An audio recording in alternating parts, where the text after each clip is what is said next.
Hi, everybody. I'm Holly Little Van Straaten, and I thought that I would pop in and speak to you personally about one aspect of my project, the living funeral. One of the most interesting and inspiring pieces of information that I was able to gather is in regard to the emergence of the living funeral in Japan, specifically how the living funeral has come to be from more traditional funerals, and while it's still relatively uncommon, has evolved into a recognized rite of passage for elders, which I'll explain.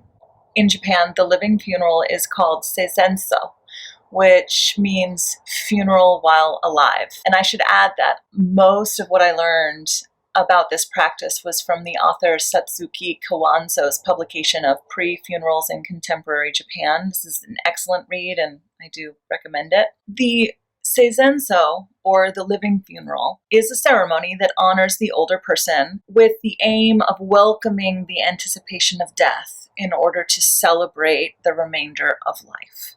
It differs from the living funerals in North America because it's not common for the host of their own funeral to be aware of having a life-threatening illness. Rather, folks are typically healthy, older people. During the living funeral, similar rituals and practices from typical funerals are performed, such as offering flowers and displaying photos, sharing food, giving speeches. Yet the funeral provides another focus on mortality, which is one that embraces life rather than mourning it. Some participants have used their living funeral as an opportunity to write their wills, declare their intent to fulfill unfulfilled dreams and life plans, solve old problems, let go of social expectations and obligations that don't serve them well. And the ritual is said to be quite freeing.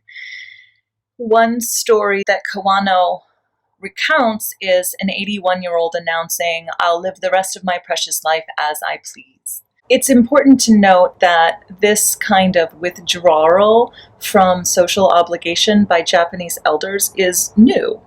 Traditionally, the perception of old age in Japan is seen as a period of submissiveness and dependence. So this act of transforming social identity, this shifting away from social expectations and demonstrating independence is, according to Kawano, a rebellious attitude that's found in these elders who are participating in this way. So personally, I find that to be fabulous.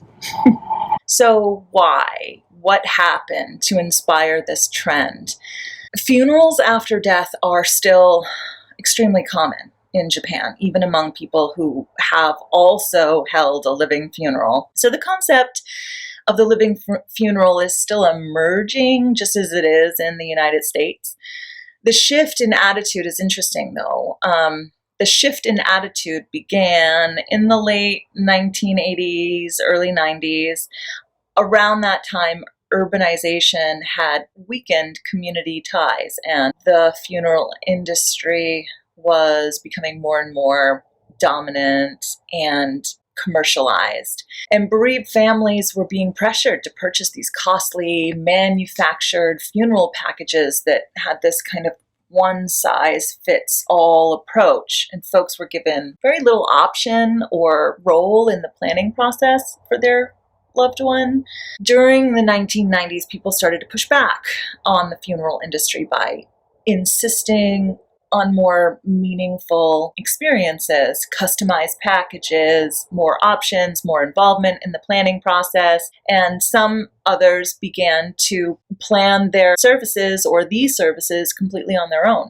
Around this time, there was an actress named Mizuno Takiko, and she expressed feeling disappointed with her sister's funeral, and she decided to hold her own pre-funeral, which she planned herself and personalized to reflect her humor and style. And the pre-funeral was televised, and she hosted it herself. So this added to the already growing trend of taking personal control of one's mortuary services, and people started to recognize that they could have a real role and a real voice in their own funeral. So while it's still uncommon, the living funeral has been growing in popularity among elders in Japan. There's an increased value that's being placed on personal representation and expression of one's